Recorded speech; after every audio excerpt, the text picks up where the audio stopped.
Проект «Делись продуктами» стартовал в Алматы месяц назад. Это не первая попытка принести популярную в мире социальную инициативу в Казахстан, но организаторы надеются быть удачливее предшественников. В команде 4 человека, в списке организаций, согласившихся на сотрудничество, 2 десятка алматинских заведений.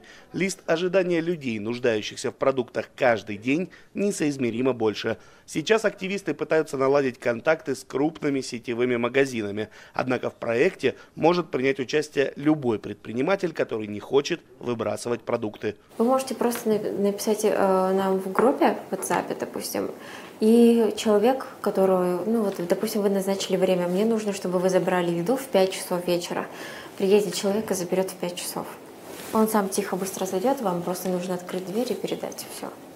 Вместо того, чтобы выходить вам на улицу и выбрасывать это в мусорку. Обычно фудсейверами, в буквальном переводе спасателями еды, становятся студенты, готовые потратить свободное время на доброе дело. Организаторы проекта говорят, что стараются разделить город на сектора, поближе к месту жительства участников проекта. Но волонтеров все равно пока не хватает. Вы включаете только когда продукты появляются? Ну да, так, а что его пустого-то включать, если там ничего нету? Логично. Включенный холодильник в этой времянке на окраине города уже небольшой праздник. Эту комнату снимает Айгуль с маленькой дочкой за 20 тысяч тенге в месяц. Это $60.